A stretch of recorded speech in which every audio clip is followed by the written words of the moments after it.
Forgive the sweatiness. I just got out of the gym. Couldn't even wait to record this because I'm so fired up. If you are a parent, you need to listen to this. No, screw that. If you are a parent, you are about to be a parent, or you want to be a parent someday, you need to freaking listen to this, okay? I talk to adults every single day in their 20s, their 30s, their 40s, their 50s, who are in a place that they do not like, they hate, and they want to change their health.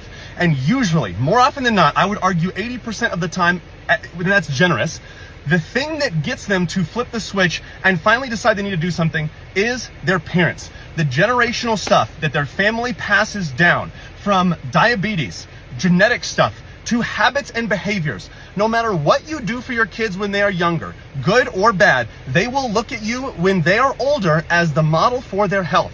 I was just at the gym looking at all these kids doing this sports performance stuff. It's freaking great. That's fine. And then all these parents are upstairs. I can clearly tell they're out of shape.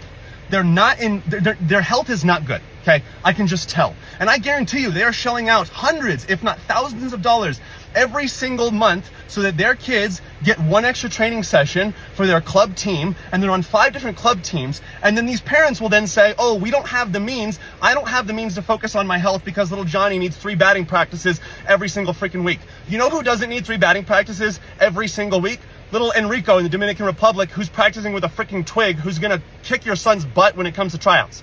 He doesn't need that. Neither does your kid. And then what's worse is people get to a stage later in their life when they're 50, 60, 70, and they resent their kids because they played club sports when they were the ones that decided to spend all of their resources on their kids' sports. Listen, I played club sports growing up. I played competitive baseball. I went to college for baseball. I'm so thankful that my parents did that for me. But they did not sacrifice their health and their well-being in order to do that for me. They took me to the nursery so that they could go to the gym. They said no to things in my life and theirs, more so their life than mine, but to be able to go to the gym. And now I don't look back and say, wow, thank God I had those pitching lessons. It's like, no. Thank God my parents modeled health, because one day baseball is over. One day softball, volleyball, basketball, football is over, even if they go to the big leagues.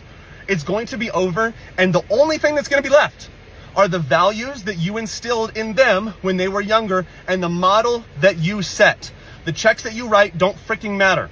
You need to take care of your health first. Then that's going to be how they learn to take care of their health, and they're not going to be one of those people talking about how they're terrified of what's going to happen in the next 5 years if they don't take care of themselves because they saw what happened to their mom, their uncle, their grandfather, whatever. All right, I'm out.